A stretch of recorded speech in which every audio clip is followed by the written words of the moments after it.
Salut à tous, c'est Yarlik. Aujourd'hui, je vais vous présenter une nouvelle figurine qui n'est autre que la version Scarlet Spider de Kane Parker après l'arc Spider Island.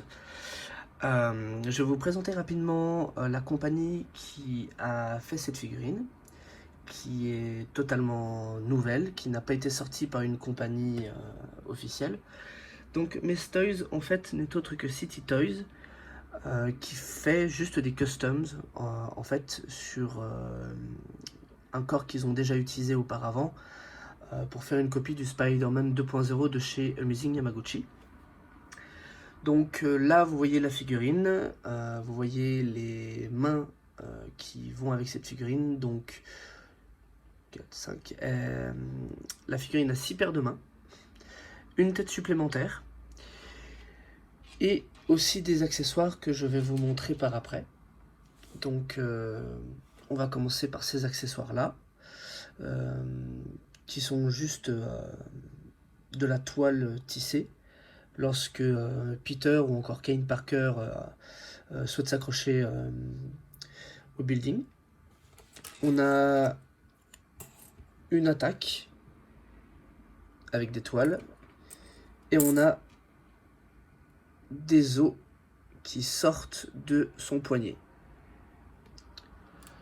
Donc ça c'est pour les accessoires.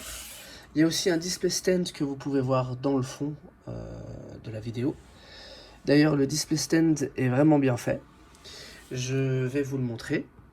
Alors le display stand, pour l'avoir testé, est plutôt pas mal. Il y a juste la pince crabe qui n'est pas terrible, je trouve. Elle est beaucoup trop leste. Mais sinon on a des fils de fer là-dedans, ce qui fait qu'on peut lui faire prendre n'importe quelle pose, ce qui est plutôt pas mal. Surtout pour une figurine du style Amazing Yamaguchi comme Kane Parker, enfin comme le Scarlet Spider ici. Alors à savoir que normalement quand on parle de Scarlet Spider, les gens vont plutôt penser à Ben Reilly. À savoir que au moment des faits dans le comics, Ben Reilly est mort. Il est présumé mort. Donc Kane Parker, après Spider Island, va se faire appeler Scarlet Spider. Il me semble que Kane Parker est à Austin. Après, j'ai pas suivi ses aventures, donc je ne saurais pas vous en dire plus. Tout ce que je pourrais vous dire sur le personnage en lui-même, c'est que de base, c'est le premier clone de Peter Parker, qui est un clone raté et défiguré, et après Spider Island, il recouvre un visage normal, tout simplement. Donc, pour cette petite introduction, je vais vous présenter le packaging, qui est somme toute assez simple, mais assez singulier quand même. Parce que Mes Toys, au lieu de copier ou essayer de faire comme si c'était une Amazing Yamaguchi, ont décidé de faire un packaging plutôt simple, mais qui ressemble un peu à ce qu'on a avec les Mezco, puisqu'on voit par exemple ici le 112, qui est assez classique de chez Mezco.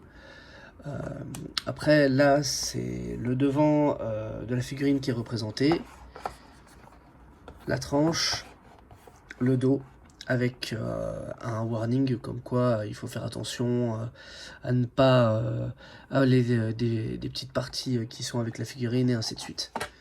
Donc le packaging n'a rien de bien particulier. La figurine vient avec 2 blisters que j'ai déjà vidés, hein. Donc là c'est là où on avait tous les accessoires de la figurine. Maintenant on va passer à la figurine en elle-même. Donc qui dit copie ou utilisation de la technologie Revoltech dit aussi qu'il va falloir qu'on parle d'une Revoltech officielle et originale. Donc je vais la mettre à côté de la version Iron Spider de chez Amazing Yamaguchi, que vous voyez ici.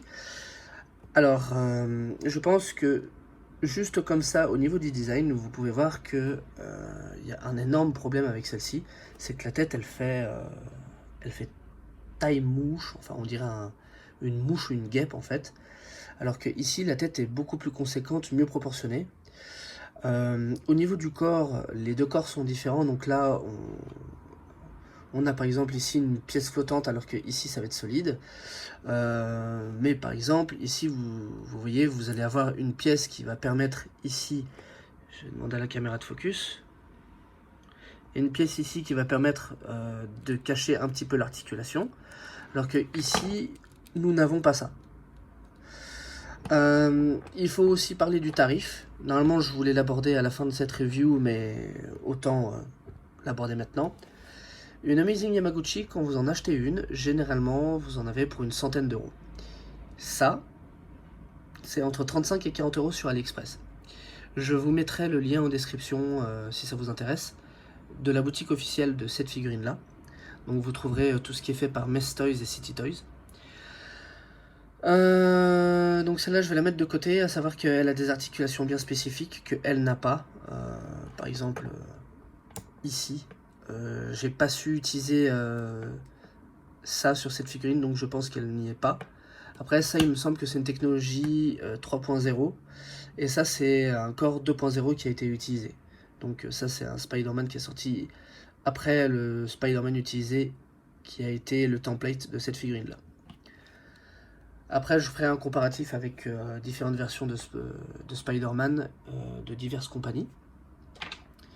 Donc tout d'abord on va commencer par la tête, donc juste la tête. Il peut regarder en haut de cette manière, tilt à gauche, tilt à droite, peut regarder un petit peu en bas comme ça. Vous avez le cou ici, enfin le cou nuque, qui vous permet d'avoir cette amplitude de mouvement, et ainsi de suite. Donc, hop, histoire de ne pas montrer le gap. Voilà. Donc vous pouvez avoir un gap, ou vous pouvez vraiment exagérer l'expression si vous voulez. On va passer aux articulations des bras. Alors, généralement, Amazing Yamaguchi vont avoir ce type d'articulation qui sont un peu disgracieuses. Pour certaines figurines, ça passe. Notamment pour celle-ci, pour moi, ça passe puisque la jointure est noire. Donc on pourrait se dire, bon, c'est pas... on le voit pas trop, quoi. Donc, cette articulation, en fait, va nous permettre ce type d'amplitude de mouvement qui, avec une Marvel Legends ou Mafex, n'est pas possible. On a une jointure ici, un cut qui nous permet une rotation. Alors, l'articulation est ferme, donc il n'y a pas de souci là-dessus. Vous avez ici un ball joint qui va vous permettre de faire plus de 90 degrés, plus de 90 degrés. Vous avez ici la possibilité de jouer un peu pour bouger le bras. Les mains sont sur des tiges, des ball joints aussi. Donc rien de compliqué. Les mains s'enlèvent très bien et s'imbriquent très bien. Preuve étant que cette main-là, de base, n'est pas celle qui est dans le packaging, n'est pas celle qui est montée sur la figurine de base. C'est une que j'ai mise par la suite. Ensuite, on a... Alors en français, encore une fois, il n'y a pas de traduction, mais en anglais, ce serait un butterfly joint externe, comparativement à ce qu'on a justement sur les figurines classiques où vous voyez le butterfly joint, il est là. En termes d'amplitude de mouvement, vous allez être un petit peu limité ici, alors que là, si vous utilisez le butterfly joint, voilà, vous voyez, c'est pas une blague. Par ailleurs, le butterfly joint est plutôt bien fait, parce que si vous regardez derrière, vous voyez que vous avez le cycle de l'araignée, et le cycle se poursuit sur le butterfly joint, et si vous glissez pour utiliser l'articulation, vous avez aussi le symbole qui se continue par ici. Donc vous avez un symbole ici, et la suite, la continuation ici. Comme ça au moins ça ne casse pas le sculpt, ce qui est plutôt pas mal. Maintenant parlons du torse.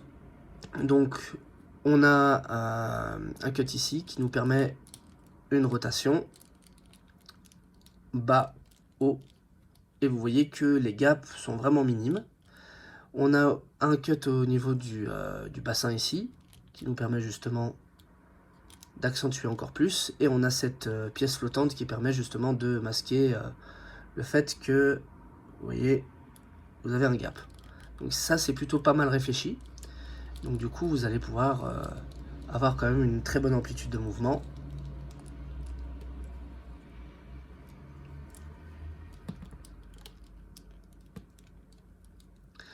En bas, donc on a des articulations qui sont un peu plus standards pour une figurine, mais qui est assez spécifique chez Revoltech.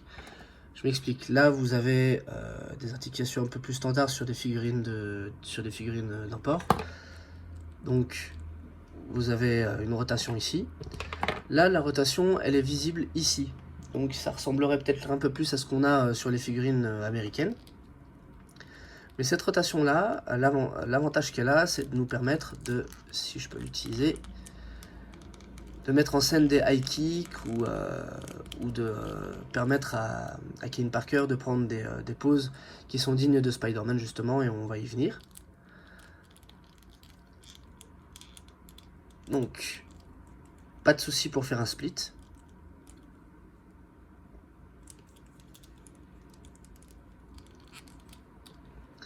On a une simple jointure ici, mais l'articulation est tellement bien faite que il peut toucher limite ses fesses avec son talon, ce qui est plutôt bon. On a une rotation au niveau de la botte, et on a aussi la possibilité de la bouger en arrière et en avant pour justement pouvoir par exemple faire un effet de marche ou autre si besoin. Pour les pieds, on a une articulation plutôt standard, donc tige, boule, tige, mais qui est vraiment bien faite. Et on a ce qu'on appelle un toe joint, qui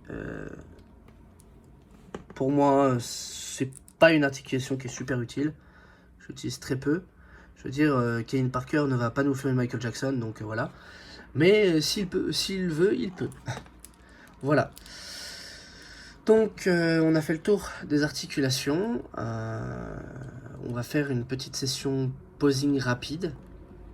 Et après, on va mettre d'autres figurines pour que vous puissiez voir qu'elles s'imbriquent quand même plutôt bien en termes de taille avec d'autres marques. Donc, première pose que je peux vous proposer, c'est une pose qui est assez classique de chez, pour un personnage comme Spider-Man. Voilà une seconde pose, qui est une pose classique aussi pour un personnage de la Spider Family, où il utilise son lance-toile. Petite particularité concernant Kane Parker, c'est que c'est de la toile organique, comparativement au Peter Parker actuel qui utilise des lance-toiles. J'ai oublié de préciser aussi pour les points, on va juste focus. Alors les points ont une encoche justement où vous pouvez mettre par exemple la seconde toile. Comme ça vous pouvez vraiment le mettre en scène comme quoi il va s'il veut bien focus, comme quoi il va bien d'un building à un autre. Donc voilà. Je pourrais faire d'autres poses, très honnêtement. Il n'y a vraiment pas de souci pour la mettre en valeur cette figurine là. Franchement, j'adore. Et elle a vraiment beaucoup de personnalité cette figurine là. Et c'est ce qu'on demande à une figurine justement, c'est que ce soit pas juste un truc lambda, un truc qui est complètement passe-partout.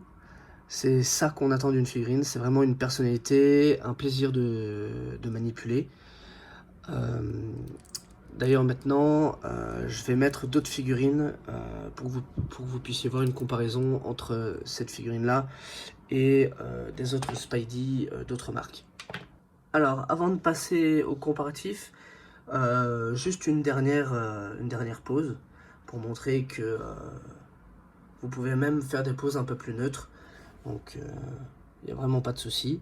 Vous pouvez vraiment vous faire plaisir avec cette figurine-là. Maintenant, passons à la comparaison avec d'autres figurines. Donc voilà, en comparaison avec d'autres figurines Spider-Man. Donc sur les côtés, on a du Marvel Legends de chez Hasbro.